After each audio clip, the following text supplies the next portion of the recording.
Should your salary be location dependent? Welcome, ladies and gentlemen, to Virtual Coffee Chat with Louise, where we talk about the hardest things that my bosses don't want to talk about.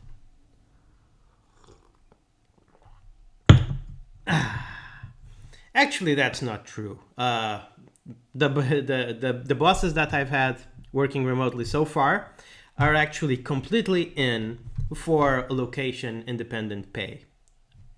And that's how it should be.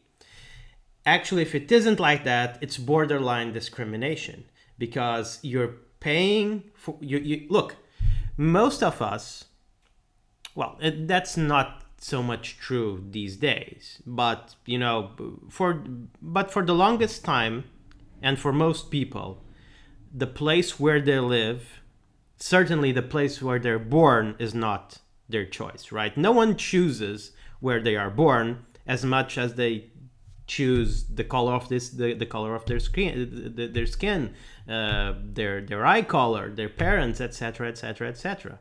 So I actually think that if you pay on anything else than experience, skill, track record, measurable things, you're discriminating, right? That's my stance, and I've been privileged to work with visionaries that actually understand that, and that pay me and pay the people working for me what we're actually worth instead of based where we live. So that said, be reasonable, right? Obviously be reasonable, because salaries, what I just said is a really nice abstraction, but the world doesn't fully work in abstractions. And the reality is that someone who lives like I do in a beach town in Portugal, right? It's still Europe, so there's still a certain amount of expenses, but it really is its own kind of unfairness. If I'm earning exactly the same thing that someone with exactly the same skills, abilities, and portfolio that I do earns, yet he or she is living in New York City, let's say, right? That's kind of unfair for that person, right? Just the fact that that person has decided that they want to live in New York City, right? Sure, that decision has consequences and they should be responsible for them, but it still feels a bit unfair. Then you're actually penalizing the people that want to live in great cities, and there's also no reason for you to penalize them. So where do we stand? On one hand, we want to be paid by skills, portfolio, years of experience, etc. That's the fairest metric. That's intuitively the fairest metric, right? Don't put something don't base your salary on something that some people might not have full control over, right? There are many circumstances that could lead you to place roots in a place that are not easily removable.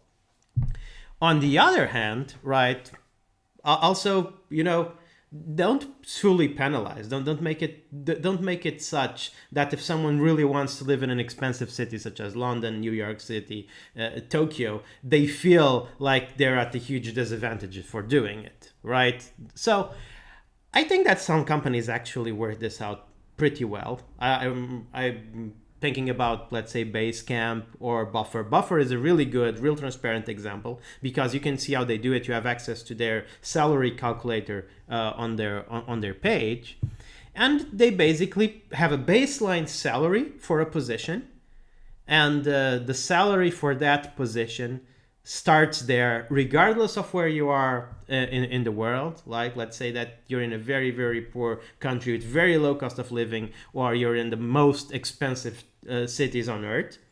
That's the baseline. And then there's an adjustment, right? There's a percentual adjustment based on cost of living.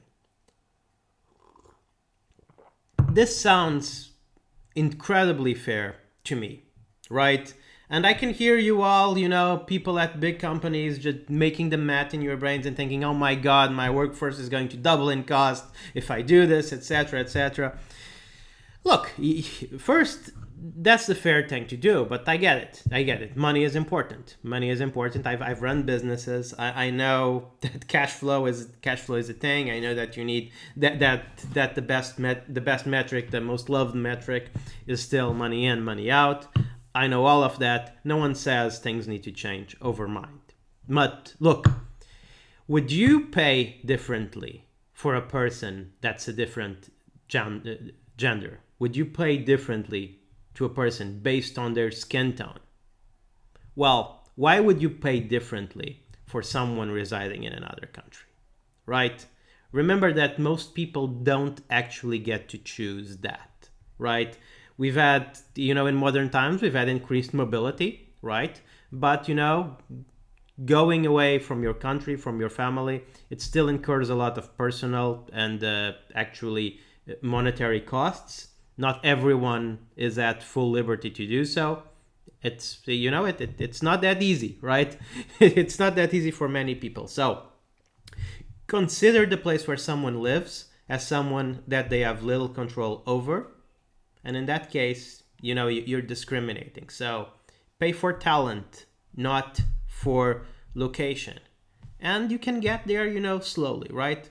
You don't have to change, things don't have to change, from night to day, right? That's not how change works.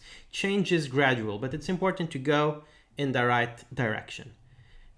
And if you're listening to this, right, and you live in a country where people, tend to cost less, the recommendation that I would have for you is be humble, don't be greedy, don't go wild, but also, don't be afraid, right, of asking what you think you are worth, right? I have never in my life asked for the same salary. When I was working as director of marketing, I never asked for the same salary of someone with the same qualifications and position living in New York or even the US, for that matter, right? I do think that I have priced myself above of what companies expect to pay for someone living in Portugal, because I think that what matters is my skill.